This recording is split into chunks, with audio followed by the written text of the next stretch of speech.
শুরু করছি আজকের গল্প রাজশেখর বসুর লেখা জটাধরের বিপদ। নতুন দিল্লির গোল মার্কেটের পেছনের গলিতে কালীবাবুর বিখ্যাত দোকান ক্যালকাটা টি কেবিন। এই আড্ডাটির নাম নিশ্চয়ই আপনারা শুনেছেন। 17ই পৌষ সন্ধ্যা 6টা। পেনশনভোগী বৃদ্ধ রামতারণ মুখুজ্জে, স্কুলমাস্টার কপিল গুপ্ত, ব্যাংকের কেরানি বীরেশ্বর সিংঘি, কাগজের রিপোর্টার অতুল হালদার এবং আরও অনেকে আছেন। আজ নিউ ইয়ার্স ডে, সেই জন্যে ম্যানেজার কালীবাবু একটু বিশেষ আয়োজন করেছেন। মাংসের চপ তৈরি হচ্ছে। রামতারণবাবু নিষ্ঠাবান সাত্ত্বিক লোক। কালীবাড়ির বলি ভিন্ন অন্য মাংস খান না। তার জন্যে আলাদা উনুনে মাছের চপ ভাজবার ব্যবস্থা হয়েছে। সিগারেট, তামাক আর চপ ভাজার ধোঁয়ায় ঘরটি ঝাপসা হয়ে আছে। বিচিত্র গন্ধে আমোদিত হয়েছে। উপস্থিত লোকজনদের জন কয়েক পাশা খেলছেন, কেউ খবরের কাগজ পড়ছেন, কেউ বা রাজনীতিক তর্ক করছেন। অতুল হালদার বললেন, ওহে কালীবাবু, আর কত দেরি? চায়ের জন্যে যে প্রাণটা চ্যাঁচা করছে, কিন্তু খালি পেটে তো চা খাওয়া চলবে না। চটপট খান কতক ভেজে ফেলো। কালীবাবু বললেন, এই যে স্যার, আর 5 মিনিটের মধ্যেই চপ রেডি হয়ে যাবে। এমন সময় জটাধর বক্সী প্রবেশ করলেন। চেহারা আর সাজ ঠিক আগের মতনই আছে। 6 ফুট লম্বা মজবুত গড়ন, কাইজারি গোফ, গায়ে কালচে খাকি মিলিটারি ওভারকোট, মাথায় পাগড়ির মতন বাঁধা কমফর্টার, অধিকন্তু কপালে গুটিকতক চন্দনের ফুটকি আর গলায় 1 ছড়া গাঁদা ফুলের মালা। ঘরে ঢুকেই বাজখাই গলায় বললেন, নমস্কার মশাইরা, খবর সব ভালো তো? বীরেশ্বর সিংঘি একটু আতকে উঠলেন। রামতারণবাবু রেগে ফুলতে লাগলেন। কপিল গুপ্ত সহাস্যে বললেন, আস্তে আজ্ঞা হোক জটাধর বাবু, আপনি বেঁচে উঠেছেন দেখছি। আজকেও ভূত দেখাবেন নাকি? পটকার মতন ফেটে পড়ে রামতারণবাবু বললেন, তোমাকে পুলিশে দেব, বেহায়া, ঠক, জোচ্চোর। ভূত দেখাবার আর জায়গা পাওনি? জটাধর বক্সী প্রসন্ন বদনে বললেন, মুখুজ্জে মশায়ের রাগ হবারই কথা।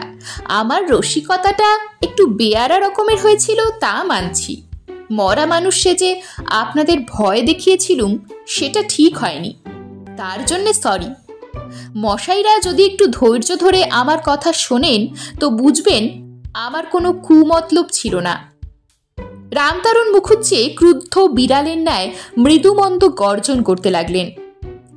কপিল গুপ্ত বললেন, কি বলতে চান বলুন জটাধর বাবু। অতুল হালদারের পাশে বসে পড়ে জটাধর বললেন, মশাইরা নোভেল পড়ে থাকেন নিশ্চয়ই। প্রেমের গল্প, বড় ঘরের কেচ্ছা, ডিটেকটিভ কাহিনী, রূপসী বোম্বেটে, এইসব। তার জন্য কিছু পয়সাও খরচ করে থাকেন। কিন্তু বলুন তো, গল্পের বইয়ে কিছু সত্যি কথা পান কি? আগে না, আপনারা জেনে শুনে পয়সা খরচ করে ডাহা মিথ্যে কথা পড়েন। তা শরৎ চাটুর্যেই লিখুন আর 5 কড়ি দিয়েই লিখুন। কেন পড়েন?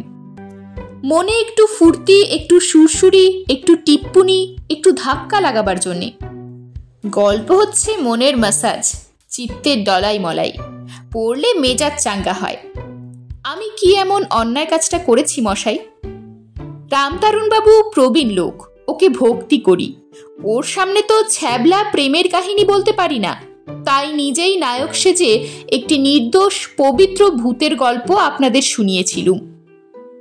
রামতারণ বললেন, আপনার চা চুরুট পানের জন্যে আমার যে 14.5 আনা গচ্ছা গিয়েছিল, তার কি? তুচ্ছ, অতি তুচ্ছ। 6-7 টাকার কমে আজকাল একটা ভালো গল্পের বই মেলে না স্যার। আমি সেদিন অতি সস্তায় আপনাদের মনোরঞ্জন করেছিলুম। কপিল গুপ্ত বললেন, যাই হোক, কাজটা মোটেই ভালো করেননি। আচমকা সবাইকে একটা শক দেওয়া অতি অন্যায়। আর একটু হলেই তো বীরেশ্বর বাবুর হার্ট ফেল হতো। জটাধর হাত জোর করে বললেন, আচ্ছা, সে অপরাধের জন্য মাপ চাচ্ছি, আজ তার দণ্ডও দেব। ও ম্যানেজার কালীবাবু মশাই, বিস্তর চপ ভাজছেন দেখছি। এক একটার দাম কত? 6 আনা? বেশ বেশ, তা সস্তাই বলতে হবে। বড় বড় করেই গড়েছেন। ভালো মাস্টার্ড আছে তো? ছাতু গলা নকল মাস্টার্ড চলবে না, তা বলে দিচ্ছি।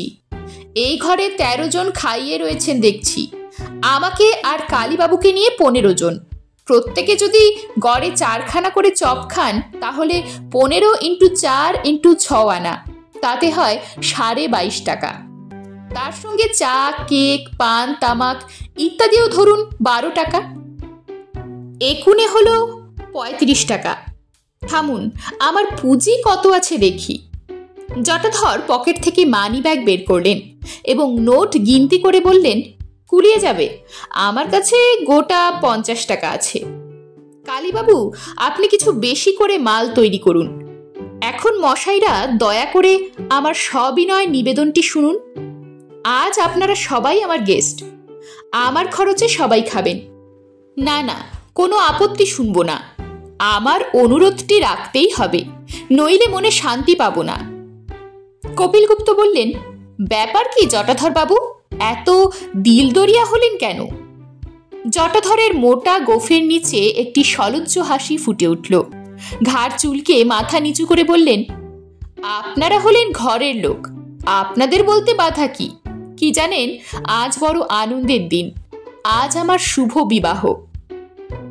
রামতারণ বললেন, পৌষ মাসে শুভ বিবাহ কিরকম? তুমি ব্রাহ্মণ না খ্রিস্টান? আজ বিবাহ তো তুমি এখানে কেন? আগে আমি খাঁটি হিন্দু। বিবাহের অনুষ্ঠানটি আজ বেলা 11টায় রেজিস্ট্রেশন অফিসে সেরে ফেলেছি। সিভিল ম্যারেজ তো পাজ দেখে হবার জো নেই। রেজিস্ট্রারের মর্জি মাফিক লগ্ন স্থির হয়। বিয়েটা চুকে গেলেই ভাবলুম, এখন তো দিল্লিতে আমার চেনাশোনা বেশি কেউ নেই। মাস্তুতো ভাইয়ের বাসায় উঠেছি। সে আবার পেটরোগা মানুষ, ভালো জিনিস খাবার শক্তিই নেই। কিন্তু বিয়ের দিনে 5 জনে মিলে ফুর্তি একটু খাওয়া দাওয়া না করলে চলবে কেন? আপনাদের কথা মনে এলো। ধরতে গেলে আমার আত্মীয়, বন্ধু, বরপক্ষ, কন্যাপক্ষ সবই আপনারা, তাই এখানে চলে এলুম। আমাদের কালীবাবু দেখছি অন্তর্যামী, ফিস্ট তৈরি করেই রেখেছেন। যা আছে দয়া করে তাই আজ আপনারা খান। কিন্তু এখানে আপনাদের খাইয়ে তো আমার সুখ হবে না। আমার আস্তানায় একদিন আপনাদের পায়ের ধুলো দিতেই হবে, বউ ভাত খেতে হবে। বেশি কিছু নয়, 4টি পোলাও, একটু মাংস, একটু পায়েস আর ঘন্টিওয়ালার দোকানের জাহাঙ্গীরি বালুশাই। মুখুজ্জে মশাই নিষ্ঠাবান লোক, তা জানি। কালীবাড়ির পাঠাই আনবো। আমার স্ত্রীর রান্না খুব চমৎকার, আপনারা খেয়ে নিশ্চয়ই তারিফ করবেন। আরেকটি নিবেদন আছে স্যার, এখানকার মিউনিসিপ্যাল অফিসে একটা কাজের চেষ্টা করছি, সার্ভেয়ার আমিনের পোস্ট। মুখুজ্জে মশাই যদি দয়া করে একটু সুপারিশ করেন তো কাজটি পেয়ে যাই। ওকে সবাই খাতির করেন কি না? রামতারণবাবু বললেন, তা না হয় একটা সুপারিশপত্র লিখে দেওয়া যাবে, কিন্তু একটা কথা জিজ্ঞাসা করি। তোমার বয়স তো 45-এর কাছাকাছি মনে হচ্ছে। এখন দ্বিতীয় পক্ষ বিবাহ করলে নাকি? আগে না স্যার, এই সবে প্রথম পক্ষ। এতদিন নানা জায়গায় ঘুরে বেরিয়েছি, বিবাহে রুচিও ছিল না। ভেবেছিলুম নির্ঝঞ্ঝাট জীবনটা কাটিয়ে দেব, কিন্তু তা হলো না। শেষটায় বন্ধনে জড়িয়ে পড়লুম। শুনবেন সব কথা স্যার? রামতারণ বললেন, বেশ তো, শোনাই যাক তোমার কথা, অবশ্য যদি গোপনীয় কিছু না হয়।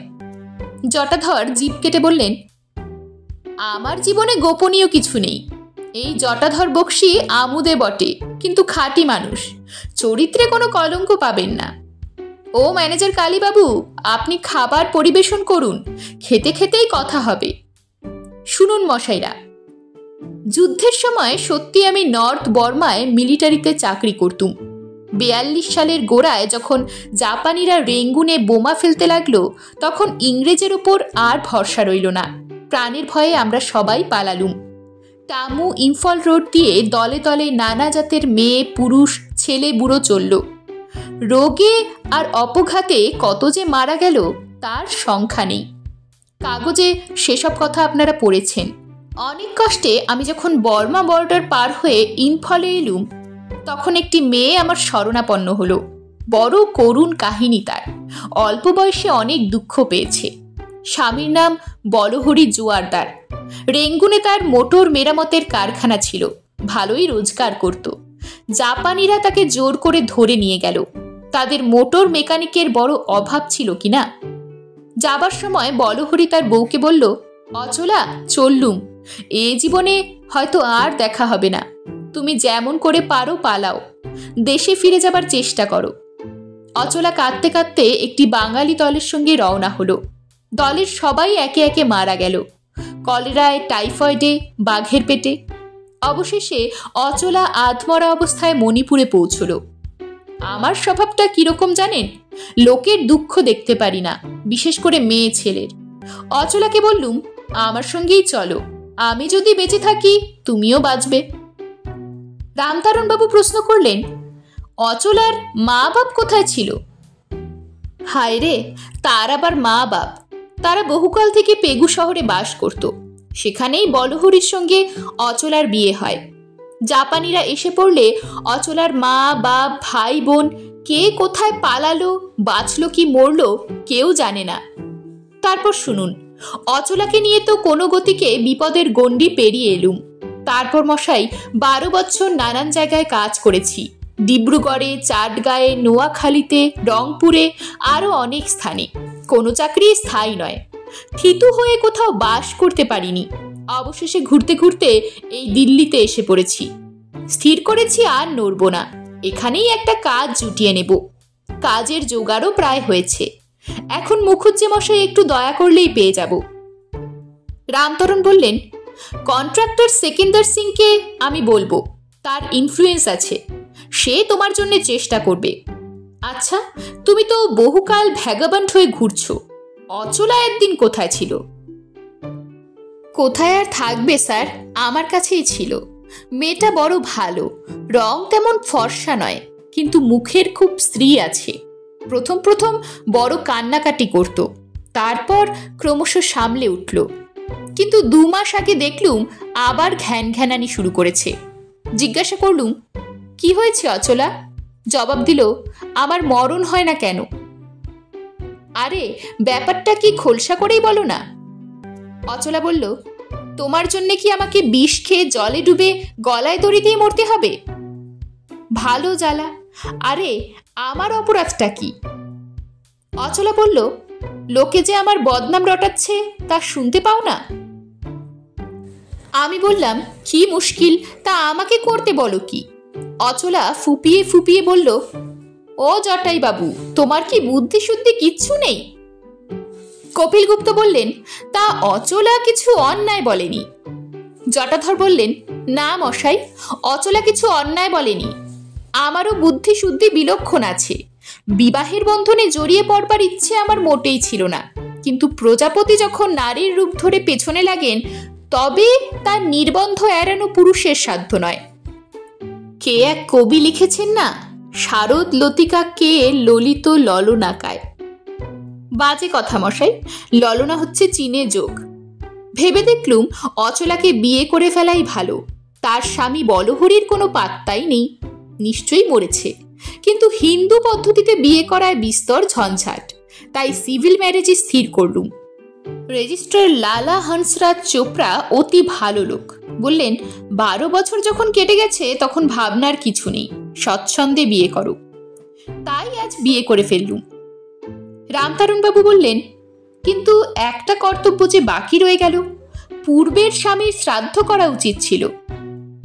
তার বলতে হবে না স্যার, আমার কাছে খুঁত পাবেন না। 12 বছর পূর্ণ হবা মাত্র অচলা তার লোহা আর শাখা ভেঙে ফেলল, সিঁদুর মুছল, থান পড়ল। তাকে দিয়ে দস্তুর মতন শ্রাদ্ধ করালুম, 5টি ব্রাহ্মণও খাওয়ালুম। সবে 3 দিন আগে তার অশৌচান্ত হয়েছে। তারপর সিভিল ম্যারেজ চুকে যেতেই অচলা আবার সধবার লক্ষণ ধারণ করেছে। হ্যাঁ, ভালো কথা মনে পড়ল। ও কালীবাবু, এই 7টা চপ আমি পকেটে পুরলুম, নিজে গবগবিয়ে খাবো আর সহধর্মিনীকে কিচ্ছু দেব না, তা তো হতে পারে না। তেমন স্বার্থপর আমি নই। বেচারি 15 দিন নিরামিষ খেয়ে আছে, এই 7টা চপের দামও আমিই দেব। অতুল হালদার বললেন, খুব ইন্টারেস্টিং ইতিহাস, আমি নোট করে নিয়েছি। আমাদের হিন্দুস্তান মিরর কাগজে ছাপবো। আপনার কোনো আপত্তি নেই তো জটাধর বাবু? কিছুমাত্র না, স্বচ্ছন্দে ছাপুন। যদি চান তো আরো ডিটেল দিতে পারি, অচলা আর আমার ফটোও দিতে পারি।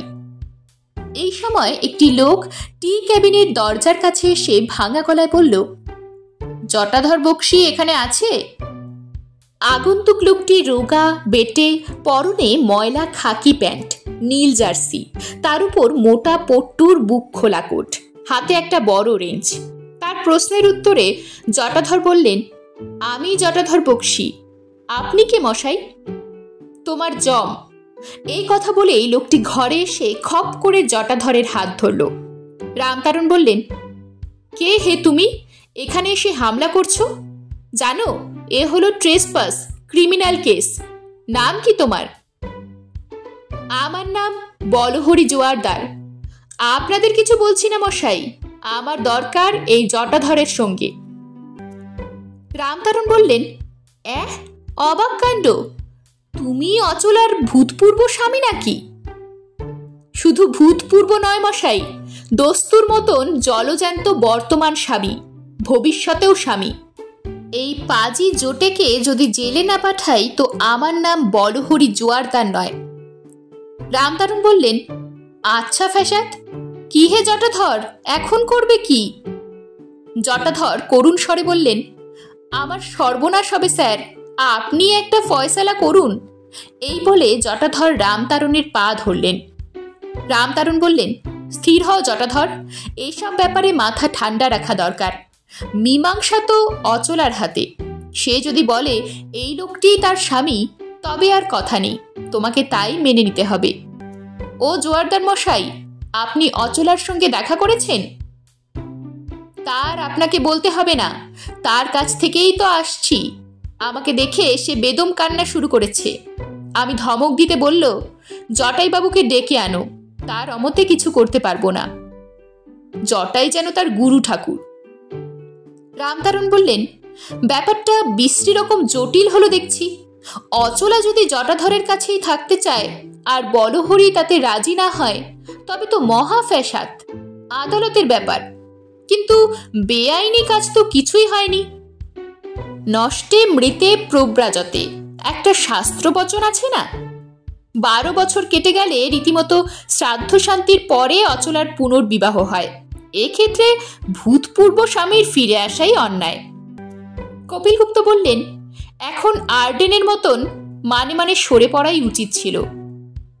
বলহরি বলল, আহা, কি কথাই বললেন মশাই, প্রাণ জুড়িয়ে গেল। নিজের স্ত্রীর কাছে আসবো না তো এই জোটেকে দেখে জিভ কেটে পালাবো নাকি? জটাধর বললেন, আমি এই বলহরি জোয়ারদার মশাইকে খেসারত হিসেবে কিছু টাকা দিতে রাজি আছি। এখন 50 দিতে পারি, বাসায় গিয়ে আরো 50। বলহরি গর্জন করে বলল, চোপড়াও, 100 টাকায় আমার বউ কিনতে চাও? কপিলগুপ্ত বললেন, ওহে জোয়ারদার, একটু বুঝে সুঝে তম্বি করো। তুমি তো তালপাতার সেপাই, জটাধরের চেহারাটি দেখছো তো, এক চরেই তোমাকে সাবার করতে পারে। চর মারলেই হলো, দেখছেন না বেটা ভয়ে কেঁচো হয়ে আছে। 5টি বছর মাঞ্চুরিয়ার জাপানিদের কাছে ছিলাম মশাই, জুজুৎসুর প্যাচ ভালো করেই শিখেছি। তারপর চীনেদের সঙ্গে 7 বছর কাটিয়েছি। ছাড়তে কি চায়? 3টে কমরেডকে গলা টিপে মেরে পালিয়ে এসেছি। জটাধরকে 2টি আঙ্গুলের টোকায় কাত করতে পারি। চল হতভাগা। কাঁচপোকা যেমন প্রকাণ্ড আরশোলাকে ধরে নিয়ে যায়, তেমনি বলহরি জোয়ারদার জটাধরের হাত ধরে হিড়হিড় করে টেনে নিয়ে চলে গেল। রামতারণ মুখুজ্জে দীর্ঘশ্বাস ফেলে বললেন, এমন বিপদেও মানুষ পড়ে। আহা বেচারা, আজ দুপুরে বিয়ে করেছে আর সন্ধেবেলায় এই বিশ্রী কাণ্ড। অচলা মেয়েটার জন্য সত্যিই দুঃখ হচ্ছে। ম্যানেজার কালীবাবু নিবিষ্ট হয়ে হিসাব করছিলেন। এখন উচ্চস্বরে বললেন, চুলোয় যাক অচলা, আজকের খরচা দেবে কে? জটাধর তো আপনাদের বোকা বানিয়ে সরে পড়ল। কপিলগুপ্ত বললেন, সরে পড়েছে তাতে হয়েছে কি? আমরা তো নিজের খরচে খেতে প্রস্তুতি ছিলাম। কালীবাবু, তুমি আমাদের নামে নামে বিল তৈরি করো। কালীবাবু বললেন, কিন্তু ওই জটাধর যে নিজেই 12টা চপ, 4খানা কেক আর 4টে বড় পেয়ালা চা খেয়েছে। তাছাড়া বউকে দেবে বলে 7টা চপ পকেটে পুরেছে। মোট দাম হলো 9 টাকা 6 আনা। এ খরচ কে দেবে? কপিলগুপ্ত বললেন, মোটে 9 টাকা 6 আনা? 1.5 খানা উপন্যাসের দাম। খরচটা আমাদের মধ্যেই চারিয়ে দাও। কি বলেন মুখুজ্জে মশাই? জটাধরের বিবেচনা আছে, বেশি ঠকায়নি। বীরেশ্বর সিংহি বললেন, আমি তখনই বুঝেছিলাম যে ওই বলহরি হচ্ছে জটাধরের মাস্তুতো ভাই। 7টা চপ তার পেটেই যাবে। এরকমই আরও গল্প পেতে চ্যানেলটিকে সাবস্ক্রাইব করে দেবেন। আর গল্পটি যদি ভালো লেগে থাকে তাহলে লাইক, শেয়ার আর কমেন্ট করে দেবেন।